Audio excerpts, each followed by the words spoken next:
Amen. Amen. Tumeshafanikiwa. Tunashukuru Mungu kwa sababu Mungu anajua kwa nini tuko mahali hapa, na Mungu anajua kufika kwako kwa hema hili ana mpango na kusudi, na unasema amen. Amen. Asifiwe Yesu. Kama mbarikiwa. Haleluya. Tusome neno la Mungu. Tunasoma neno la Mungu sababu ya muda wetu. Tunaangalia Mwanzo 12 mstari wa kwanza.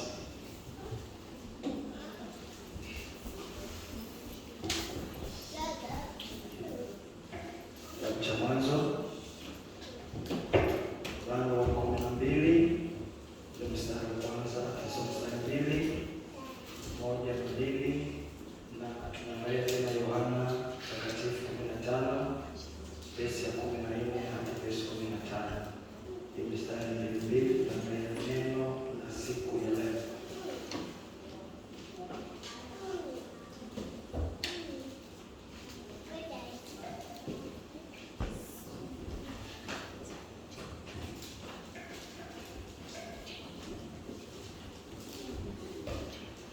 Mwanzo 12 mstari wa kwanza, Biblia inasema hivi: Bwana akamwambia Abraham, toka wewe katika nchi yako na jamaa zako na nyumba ya baba yako, uende mpaka nchi nitakayo kuonyesha.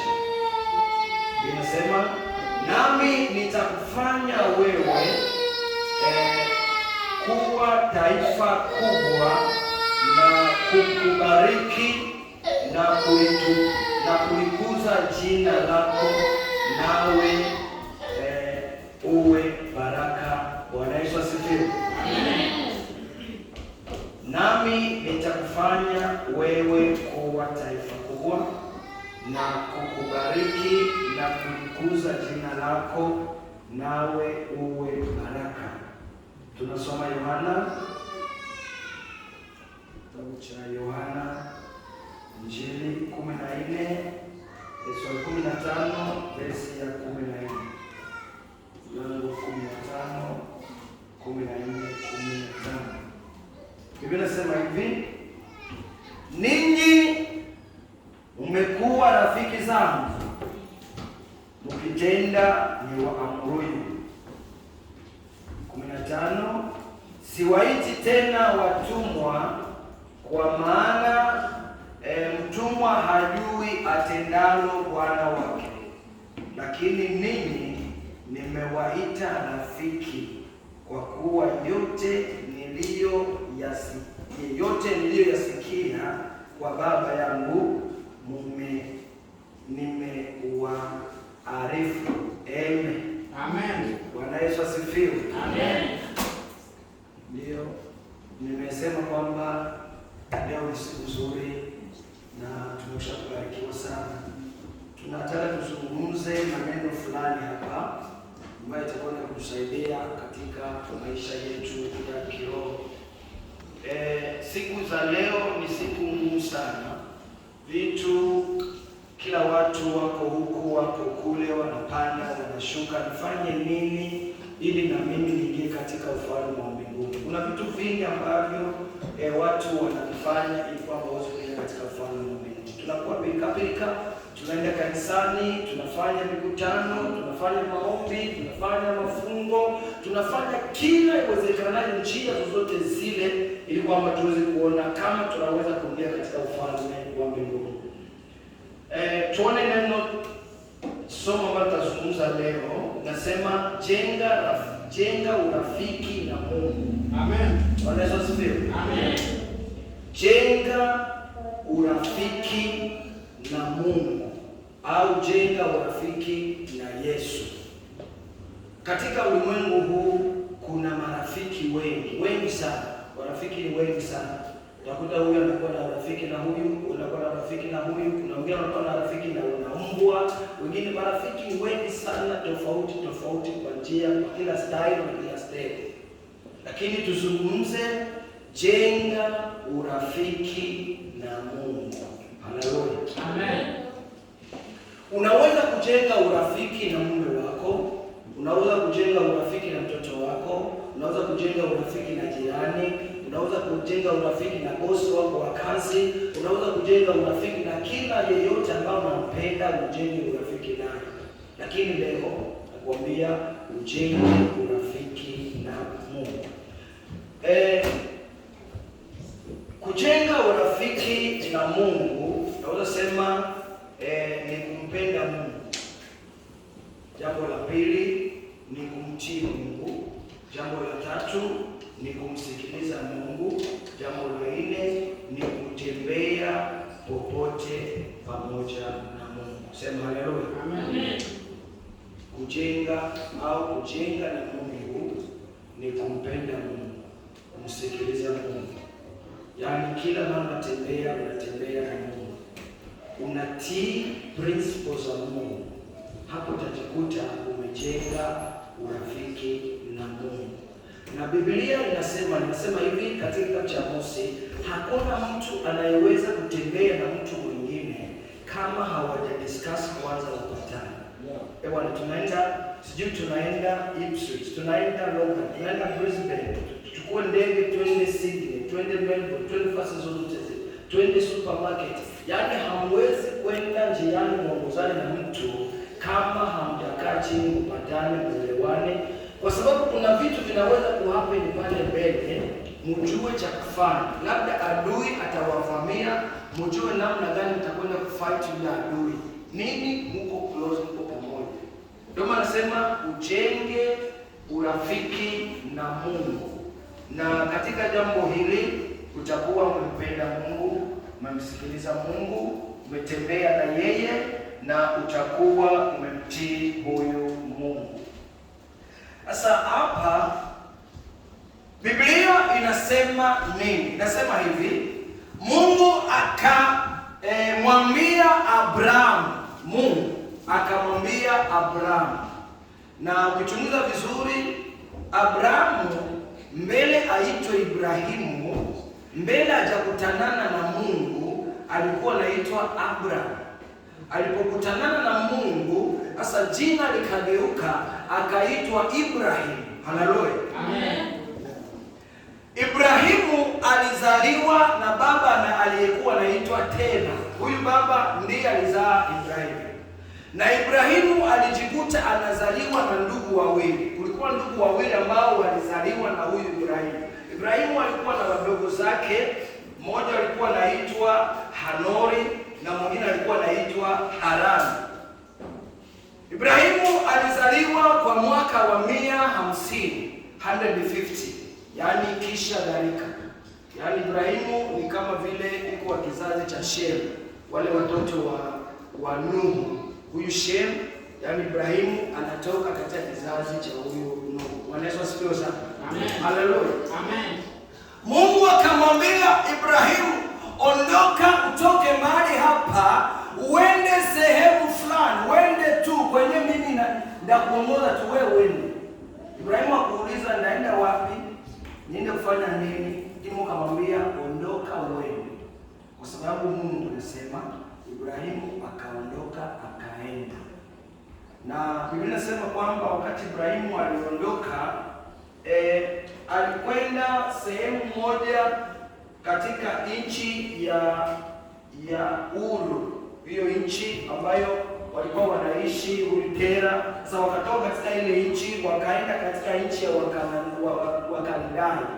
Wakatoka Uru wakaenda katika nchi ya Wakaldai, wakaishi mahali pale, wakasimama pale. Kwa sababu Ibrahimu Mungu alikuwa anamwambia aende, lakini destination ya Ibrahimu ilikuwa ni kwamba atoke mahali pale, Mungu amuongoze mpaka kwenda katika nchi ya Kanaani. Bwana Yesu asifiwe. Ndio ilikuwa destiny au destination ya Ibrahimu kwenda katika nchi ya Kanaani. Lakini Ibrahimu hakuwa anajua kwenye naye. Kila alijikuta naye.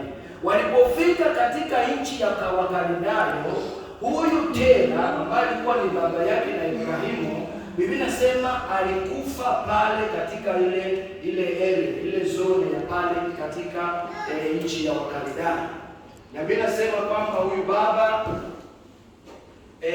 alifia pale akiwa na miaka 205. Haleluya. Amen. Haleluya. Amen. Miaka 285 ndio huyu baba alikwenda kufia pale. Lakini angalia sasa, wakati Ibrahimu anatoka katika nchi ya Uru, anaenda kwenye Mungu anamwambia aende, Ibrahimu anajikuta yuko na miaka 75. Haleluya. Amen. Haleluya. Amen. Ibrahimu anajikuta yuko na miaka 75 wakati anajikuta yuko na mke wake Sara. Na huyu Sara alikuwa anaitwa Sarai. Wakati Mungu alimkutana akaitwa Sara. Na wakati alipotoka katika nchi hii ya Uru kwenda katika nchi ya Kanaani, Biblia inasema alibaki miaka 100 yuko katika nchi ya Kanaani. Na ni hapa alikuja kufa na uzee wake wa miaka 175. Hiyo ndio ilikuwa miaka ya Ibrahimu katika ulimwengu huu. Bwana Yesu asifiwe. Amen. Nasema hivi, jenga urafiki na Mungu. Katika hao watoto wa Ibrahimu, katika hao watoto wa Tera, huyu Tera alizaa Ibrahimu, akazaa Hanori na akazaa na Harani. Hao walikuwa ndugu zake na Ibrahimu. Na huyu Harani ndiye alizaa Lutu. Lutu ambaye tunamsikia katika Biblia. Huyu Lutu alikuwa mjukuu wa huyu Tera. Yaani mmoja wa wana Tera ndiye alikwenda kumzaa huyu Lutu. Bwana asifiwe. Amen. Ukisoma Mwanzo 25 verse ya 7 utakuta habari hizo ziko. Na huyu Hanori alioa mke akamuita jina lake Milka, na huyu Harani naye akaoa mke kama vile Biblia inakwenda kuzungumza. Kama nasema jenga urafiki na Yesu, rafiki wa Mungu ni mtu gani? Rafiki wa Mungu ni mtu gani? Mungu alimwambia Ibrahimu neno. Sasa kwa nini Mungu alijikuta au kwa nini Ibrahimu alijikuta amejenga urafiki na Mungu? Huyu Tera alikuwa ni mtu mwenye kuabudu sanamu. Hakuwa anamjua Mungu. Huyu Tera ingawa alizaa Ibrahimu, akazaa Hanori na akazaa hao wengine watoto, lakini hakuwa anamjua Mungu. Kazi yake ni kuabudu sanamu, kuabudu miungu. Uchawi ndio ulikuwa wake. Sasa Ibrahimu hakujali ule uchawi au hakujali zile sanamu ambazo baba yake alikuwa anaabudu. Ibrahimu alikataa kuabudu sanamu. Na kwa sababu ya yeye kukataa kuabudu sanamu, ndipo Mungu akaona kwamba ndani ya Ibrahimu mnakuwa kitu kizuri ambacho atakifuata, na katika Ibrahimu atakwenda kufanya mission na huyu Ibrahimu. Haleluya. Amen. Amen. Amen. Mungu anapoangalia jinsi unavyotembea, Mungu anapoangalia kwamba hauna unafiki ndani yako, analeta maskani yake, anaweka ndani yako, anatayarisha vitu fulani ndani yako. Kupitia wewe anaanza kufanya vitu fulani. Unakosa vile ambassador wake. Kama nataka afanye mission fulani na taarifa fulani, anakutumia wewe sababu kuna kitu ambacho kiko ndani yako. Ibrahimu akakataa kuabudu sanamu, ndipo Mungu akamtumia huyu Ibrahimu. Akamwambia Ibrahimu, njoo hapa sasa. Ibrahimu akaja. Sasa wakati alifika, Mungu akaanza kumwambia Ibrahimu, nitakubariki wewe na kizazi chako chote. Uzao wako utakuwa kama mchanga wa bahari. Uzao wako utakuwa mwingi katika dunia nzima. Mungu akaanza kumbariki Ibrahimu. Haleluya. Amen. Nini aliona ndani yake? Hakuabudu miungu. Ukisoma kitabu cha Yoshua zile habari, Yoshua anaambia wana wa Israeli, chagueni leo hii nani mtakayenitumikia au miungu ya babu zenu. Yani alikuwa anasema miungu ya Watera ya huyu baba yake na Ibrahimu. Sababu ndio alikuwa na miungu mingi, sasa alikuwa anaabudu sanamu. Yoshua akasema chagueni leo kama ni miungu ya babu zenu au ni Mungu wangu ninayemtumikia mimi ninayemwamini, chagueni leo. Sema mimi na nyumba yangu tumedecide kumtumikia Jehova. Haleluya. Amen. Ndio maana Tera aliabudu sanamu, lakini Ibrahimu akakataa kufuatana na njia za huo uchawi au njia za sanamu. Labda unaweza kuwa na rafiki yako anafanya vitu vya vibaya, sio naiba, sio anafanya, anaenda kwa uchawi, kwa ufumo, anaenda fanya vitu vibaya sana. Sijui kama unaweza kujiunga na mtu kama huyo. Nasema hivi, rafiki wa Mungu ni kusoma kitabu cha hapa kama tumesoma Yohana 15:14. Biblia inasema kwamba ninyi siwaiti watumwa, ninyi mmekuwa warafiki sana. Yesu anaambia wanafunzi wake, anawaambia hivi kwamba ni kila anayetenda yote ninayomwamuru kuyatenda, huyo ndiye rafiki yangu. Rafiki wa mtu ni yule anayefuata principle ya ndugu ya au yule ambaye wako pamoja. Ukifanya yale ambayo ninakuamuru kufanya, hapo ndipo utakuwa marafiki zangu. Na Biblia inasema tena, Yesu anaambia wanafunzi, siwaiti watumwa tena, bali ninawaita rafiki. Kwa sababu mtumwa hawezi kufanya kwa kudecide yeye mwenyewe, aamue yeye mwenyewe. Mtumwa anakuwa mtu mwenye kufungwa. Kama bosi wake hajasema neno, hawezi fanya jambo lolote. Ninyi nawaita rafiki kwa sababu mnasikiliza nini nafanya, mnafuata chenye mimi niko nafanya. Ndio maana nawaita warafiki, siwaite tena watumwa. Na Yesu anasema kwamba rafiki ni wale ambao wanasikiliza jinsi anakwenda kuambia. Rafiki wa Mungu ni mtu anayeogopa dhambi. Rafiki wa Mungu ni mtu aliyejitoa kwa kumtumikia Mungu na kuishi maisha matakatifu. Haleluya. Amen. Sema jenga rafiki na Mungu. Rafiki wa Mungu ni mtu anayeogopa dhambi, ni mtu anayeogopa sijui kuchokonoana, ni mtu anayeogopa sijui kufanya vitu vya kuasi na kusema vitu vibaya kwa watu wengine. Ni mtu anayeogopa dhambi, anayefuata njia sahihi na Mungu. Haleluya. Amen. Jenga urafiki na Mungu. Kwa sababu hauwezi kusema kwamba uko rafiki yangu na huku niko nafanya hivi, wewe uko yaani uko seti na mimi. Nasema tufanye hiki, wewe uko nafanya vitu vingine. Nasema kwa labda hauko rafiki yangu, na uko nafanya vitu vingine, mimi uko tofauti na kisi mimi ninaona tuweze kufanya. Urafiki una aina tofauti.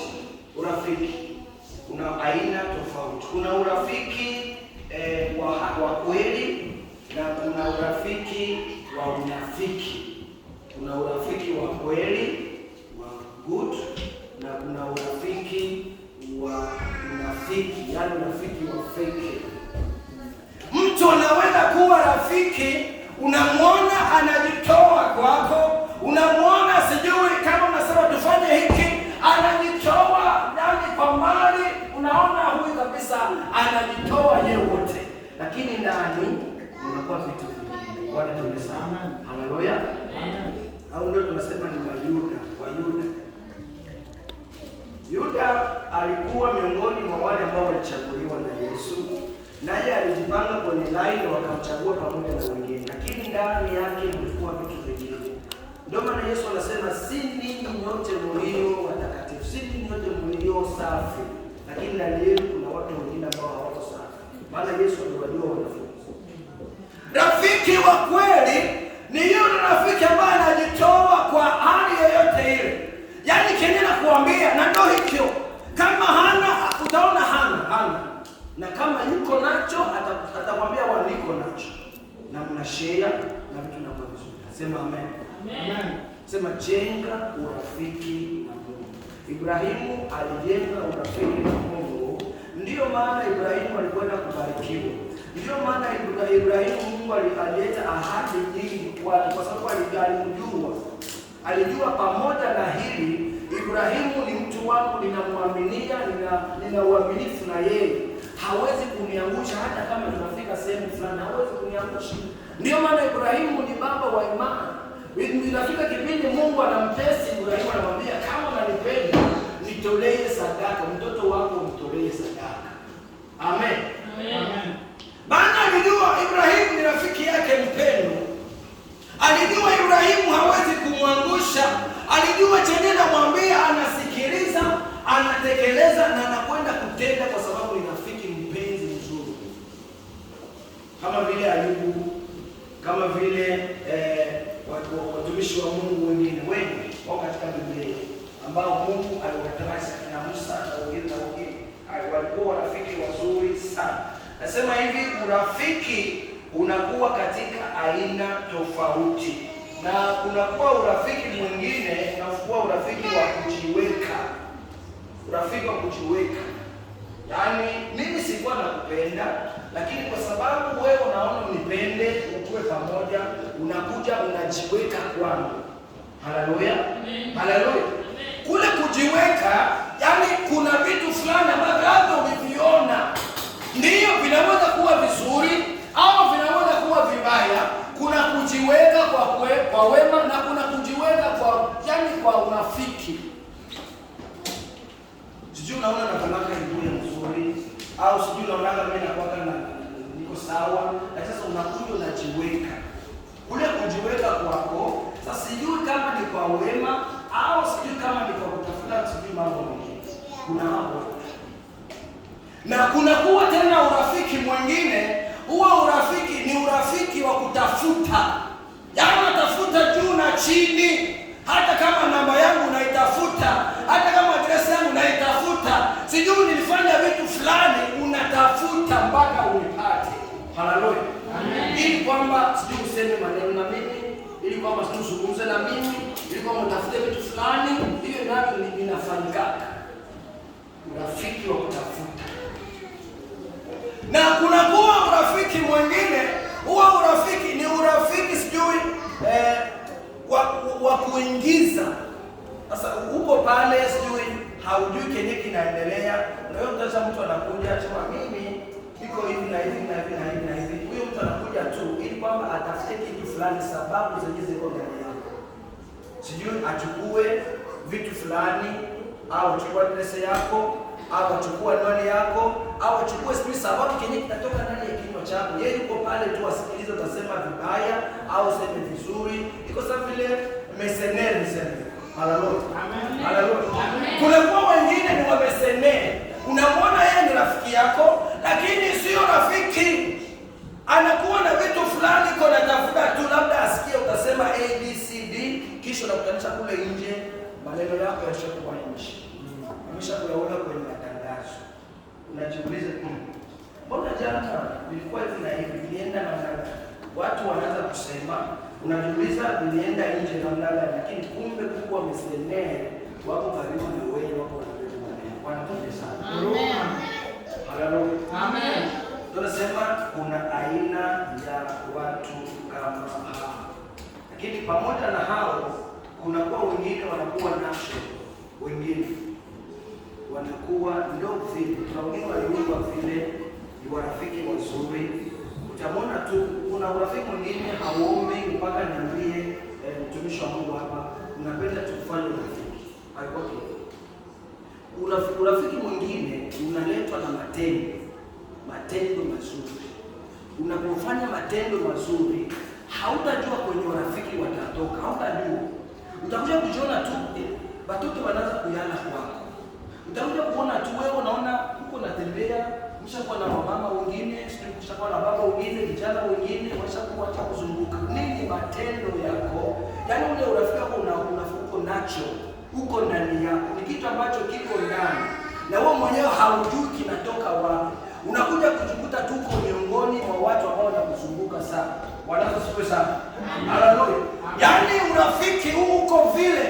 Matendo yako ndiyo yanawakogota watu, wanajiweka kwako kwa sababu wanaona matendo yako yana matendo mazuri.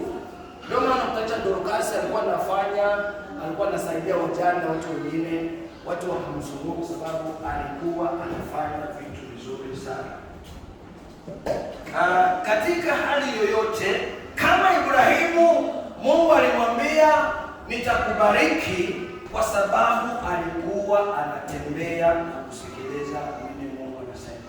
Kunakuwa faida katika hali ya urafiki. Sema jenga urafiki na Mungu. Kunakuwa faida. Mtu akishajenga urafiki na Mungu, kuko faida ambazo ziko pale.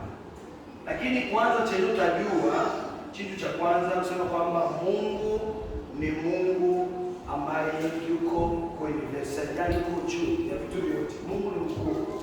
Hakuna chenye kiko zidi ya Mungu. Mungu ndiye yuko juu ya vitu vyote. Vyenye vinavyoonekana na vyenye havionekani. Yaani kila kitu kiko juu ya Mungu. Kila kitu. Mungu ndiye alisema viwe na vikawa. Akasema visiwe na havikuwa. Kwa sababu gani? Kwa sababu yeye ndio Mungu. Na faida ambayo iko katika kujenga urafiki na Mungu, uko faida nyingi sana. Mungu alimwambia Ibrahimu nitakubariki. Na ukishamsikiliza Mungu, ukishajua nini Mungu anasema katika maisha yako, ukishakubali kwamba unasikia sauti na unaitii ile sauti, ni hapo Mungu anakwenda kufanya makao na kufanya kila ambacho anachokipenda katika maisha yako. Haleluya. Amen. Ndio hivyo Mungu anafanya. Ibrahimu alitembea kwa sababu alikuwa mnyenyekevu, alikuwa mtiifu. Aliogopa Mungu. Alikuwa akifanya hiki itamfurahisha Mungu, nikifanya hiki itakwenda kumhuzunisha Mungu. Mungu anafanya, yani analeta kinga, analeta protection kwako ukifanya urafiki na Mungu au ukijenga urafiki na Mungu. Faida yake iko ndani. Mungu analeta protection, analeta ulinzi katika maisha yako. Bwana Yesu asifiwe. Amen. Ulikuwa unatembea sehemu fulani, unakuwa kujikuta unashtuka ulisha pasi. Yaani Mungu ashakuepusha ndani ya hatari. Nini? Analeta kinga. Na ndio tunasema kwamba walio upande wa Mungu, yaani Mungu anawalinda, anawaepusha na mambo mengi. Na ndio maana ukijenga urafiki na Mungu, Mungu ataleta ulinzi katika maisha yako. Amen. Haleluya. Amen. Jambo la pili, kujenga urafiki na Mungu, jambo lingine, yeye anajibu kwa shida za Mungu. Anakwenda kujibu kwa shida zako. Sababu alisema ninyi siwaiti watumwa na waita rafiki. Ninyi ni rafiki zangu kwa sababu mnafanya ninayowaambia mfanye. Sasa Mungu naye atajibu kwa shida zako. Kwa sababu ushakuwa rafiki yake, atajibu. Amen. Amen. Hiyo ni faida. Kama unajenga urafiki na Yesu, Mungu anakwenda kujibu kwa mahitaji yako. Jambo lingine, Mungu huyo anakuepusha na matatizo kwa maadui. Mungu anakulinda na anajibu kwa shida zako, na tena anakuepusha na matatizo ambayo yameletwa na maadui. Sababu tunaundwa na maadui wengi. Shetani anakuwa na njia nyingi ambazo anatulinda sana. Na jambo lingine, Mungu anatuheshimisha. Mungu faida kujenga urafiki na Mungu. Mungu anakuheshimisha. Kusoma kitabu cha Yohana Biblia inasema hivi, mtu akinitumikia na Baba atamheshimu. Sasa kama tunajenga urafiki na Mungu, automatically basi anatuheshimisha. Tunakuwa watu wenye heshima, kwenye tunaweza kupita, watu watasema mpishe kwanza yule apite, mpishe kwanza apite. Labda wengine wangesimama wanauliza vitu vingi, wanakwama pale akisema huyu yeye mwanao fulani huyu kama wala kila dole nenda mleta kile mwacha. Haleluya.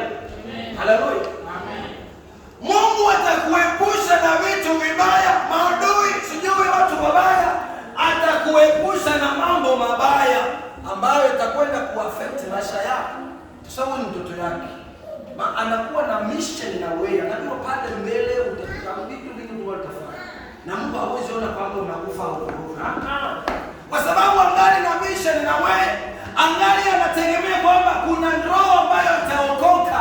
Kuna roho ambayo itamkubali Mungu na hawezi kuona kwamba unaangamia. Ndio maana atakuepusha na matatizo haya ili kwamba uweze kusonga mbele na uweze kuvuka. Bwana Yesu asifiwe. Atakuepusha na vitu vibaya vya kuweza kuhatarisha maisha yako. Huyo Mungu yeye anatutrust, yani anatuaminia kwa kutupa mission ya kuweza kufanya. Musa yuko fasi fulani tu hivi ashazaliwa, anakuja kuna kijiti kinaungua moto. Anasema Musa, sikia, mahali hapa ni patakatifu. Mungu anazungumza na Musa, anapatia mission, anamwaminia. Ibrahimu yuko fasi fulani kama hapa tumesoma, anamwambia nenda hivi, anampatia mission. Samueli yuko fasi fulani, anasikia sauti hivi na hivi, Mungu anampatia mission. Sasa watumishi wengi Mungu alizungumza na wao, na wewe Mungu anakutrust. Kama unajenga urafiki na yeye, atakuaminia. Haleluya. Amen. Haleluya. Amen. Hata tuma mtu mwingine atakuaminia. Kumbuka Isaya baada ya kutengeneza mbele za Mungu, anatengeneza. Kisha ndipo Mungu anapewa kuuliza, nitume nani sasa? Isaya anataka kidole juu. Nitume hapa mimi. Sababu alikuwa amekwisha kuwa kamili mbele za Mungu. Sasa faida ambayo ipo, Mungu anatoa baraka kwako hata kizazi na kizazi. Bwana Yesu asifiwe. Amen. Haleluya. Amen. Ukitrust Mungu, ukifanya urafiki na Mungu, Mungu ataleta baraka za kwako, kwa biashara yako, kwa watoto wako, kwa masomo, kwa kazi. Kila ambacho unachokifanya kitabarikiwa kwa sababu wewe umejiunga na yeye. Bwana Yesu asifiwe. Amen. Mungu hatakuogopa kwa sababu umekwisha kukubali kuunga urafiki na yeye. Hakuna rafiki mwingine duniani anayeweza kusaidia, anayeweza kulinda maisha yako kama isipokuwa ni Mungu pekee au Yesu Kristo. Ndiye anaweza kusaidia na kuweza kuokoa maisha yako. Nasema Mungu atalinda biashara yako, atalinda familia yako, atalinda kila chochote na kuleta baraka kizazi na kizazi na kizazi. Sasa Yesu anasema nini? Yohana 15:15 kwenye tumesoma, anasema siwaiti tena watumwa bali rafiki. Yaani Yesu naye anatutrust, anasema siwaiti tena watumwa, kwa sababu mtumwa hana la kufanya, hajui cha kufanya. Mtumwa ni mtu mwenye yuko under control na mtu mwingine, lakini ninyi nimewaita marafiki zangu. Yakobo 4:4 anasema hivi, kila tendaye dhambi ni mtumwa wa dhambi. Kila atakaye kuwa rafiki wa dunia ni adui wa Mungu. Ukitaka kuwa rafiki wa dunia, automatically unakuwa adui wa Mungu. Hello? Amen. Hello? Amen. Kama unapenda kuchezea huku left na unakuja tena ku right tuchezee huku, Mungu anasema hivi, ukipita njia mbili haitawezekana neno. Yaani anasema hivi, ukitaka kuwa rafiki wa dunia, yaani unakuwa adui wa Mungu. Ukitaka kuja kanisani na unaenda tena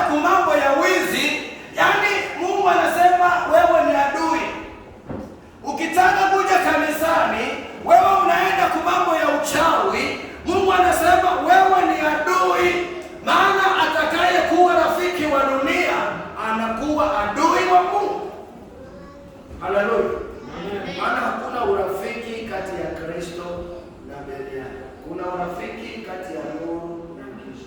Kwa maana Yesu anasema kuwa rafiki wa dunia ni kuwa adui wa Mungu.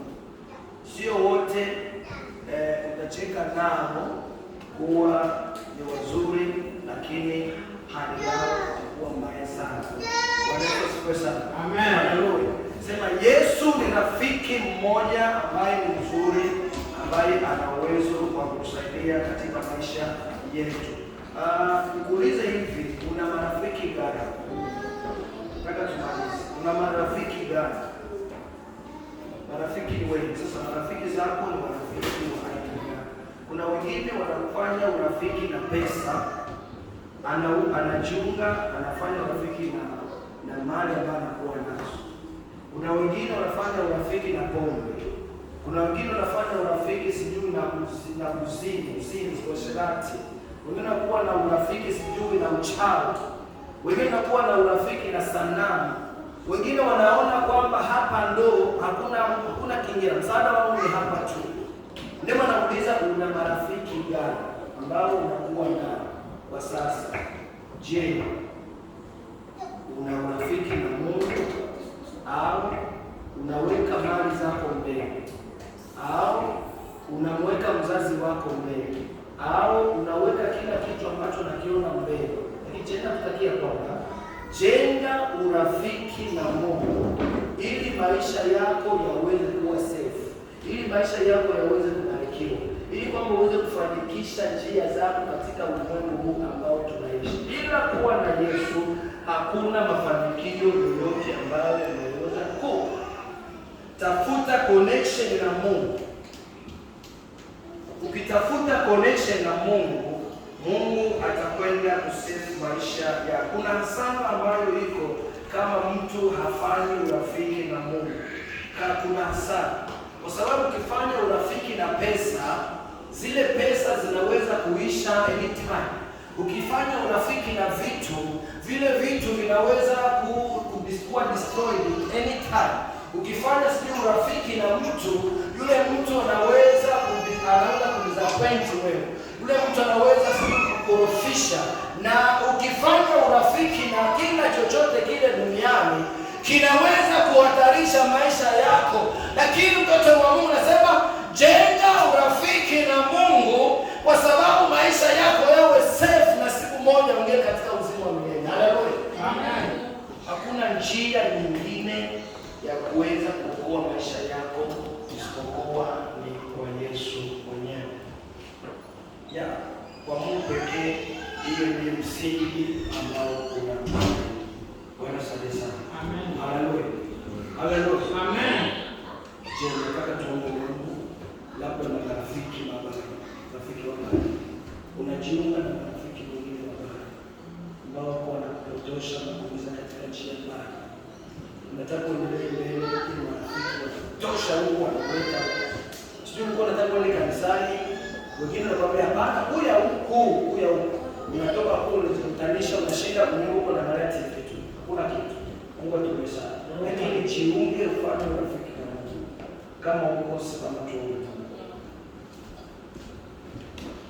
Kama uko umekwisha kufanya marafiki na watu wengine wabaya, njia zako zimekuwa mbaya, sijui utajiona kwamba labda una rafiki mzuri, lakini kumbe umekwisha kuingia katika chama au ndugu. Kumbe umeshakuwa rafiki wa mchawi. Kumbe umeshakuwa rafiki wa mwizi. Kumbe umeshakuwa rafiki sio watu wabaya. Sasa jiangalie ni marafiki gani ambao unakuwa. Je, una rafiki mzuri ambaye ni Yesu Kristo, ambaye ni njia na kweli na uzima wa milele? Kama uko simama tuombe. Kama uko simama tuombe. Simama tuombe. Kama uko simama tuombe. Ibrahimu, Mungu akamwambia njoo, nenda. Hakujua ataenda kufanya nini. Hakujua anaenda wapi. Lakini wewe kama mtu wa Mungu, angalia njia zako, angalia maisha yako kwa siku ya leo. Je, nina urafiki na Mungu au nina urafiki na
jenga urafiki na Mungu ili kwamba ubarikiwe, maisha yako yawe vizuri, njia zako ziwe nzuri, familia yako iwe salama, kila ambacho kifanya kionekane kama kinabarikiwa. Basi Mungu tubariki. Amen. Tuombe. Baba, kwa jina la Yesu hai, tunakushukuru Yehova kwa sababu uko mwema. Bariki watu wako, wasaidie kazi yao kusikia lako. Tunakushukuru Yesu ambaye unaleta uzima kwa kanisa lako. Natugusa kwa marafiki wazuri. Maana ninaposema mtu akinitumikia na kama kuheshimu. Baba, tusaidie tuwe rafiki zako. Ili kwa kusudi linda huyu baba, linda huyu mama, vijana wetu, watoto wetu, kizazi hiki kisaidie kwa damu ya Yesu Kristo aliye hai. Mungu tunaomba tukiamini na tuokoe na amani kwa damu ya Yesu Kristo. Amen. Amen. Bwana Yesu asifiwe. Amen. Basi Mungu awabariki. Amen. Amen. Haleluya. Amen. Ndio watu kushangilia tena neno la Mungu. Haleluya. Mhubiri anakuwa wazi sana. Hatuna kuendelea kuendelea kwa kusema. Wewe ndio unakuwa yale